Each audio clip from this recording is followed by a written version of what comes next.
If you look back at the mid-60s, the tool watch design was strictly dedicated to pure utility. It was about legibility, clean lines, and strict purpose. But as the calendar flipped into the 70s, watch design underwent a massive cultural shift. It stopped being just about function and started becoming a canvas for pure expression. Strip away the square cases, and you're left with something quite interesting.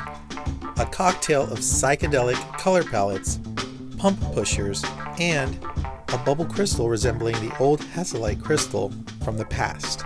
This is the Addiesdive AD2095, and it borrows a bit of DNA straight from that expressive design philosophy of the 1970s.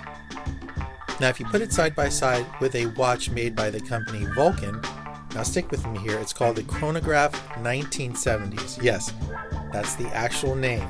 And you'll see that both of them share a architectural design cue. Now, both watches exhibit the acrylic style bubble crystal, while also sharing a similar case diameter.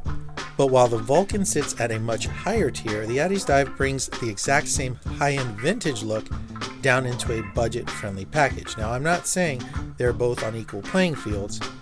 However, you're getting that 90% of look minus that last 10% of cost.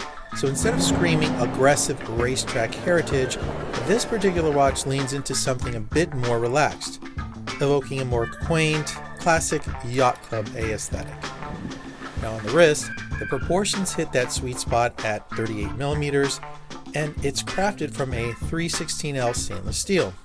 It also houses a VK64 quartz movement with a sweeping hand ticking at only 4 beats a second. It comes paired with a NATO strap and clearly aims to match the dial's personality.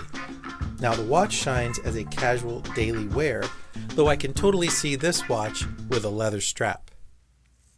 Now bringing this all together, the watch feels comfortable, but the smaller case diameter is a little too small for my preference. But size preferences aside, the watch has charm. It sports a gorgeous Bubble K1 hearted mineral crystal with AR coating, and the clean mirror-polished rectangular indices give it a brilliant sheen whenever the light hits them just right. Of course, at this sub $100 price point, there's not much to complain about, but I will try. The Chronograph's second hand didn't quite line up to the 12 o'clock position when I was resetting it. And the pump pushers, well, they felt a bit muddled in their action.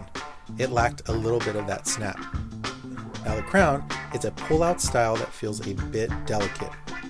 Though that might just be my own bias talking, coming from someone who's used to a watch that's a little bit more beefier with those screw-down cases and diver watches that I'm more accustomed to. My final thoughts. The Addiesdive is a fun, budget-friendly watch with loads of charm that brilliantly captures a bygone era of design. Whether you're a seasoned enthusiast or just someone looking for a cool retro piece, it has more than enough charm to easily warrant a purchase. Now, do you have an Addiesdive Chronograph? Do you have this model here? What are your thoughts? I'd love to hear your story in the comments.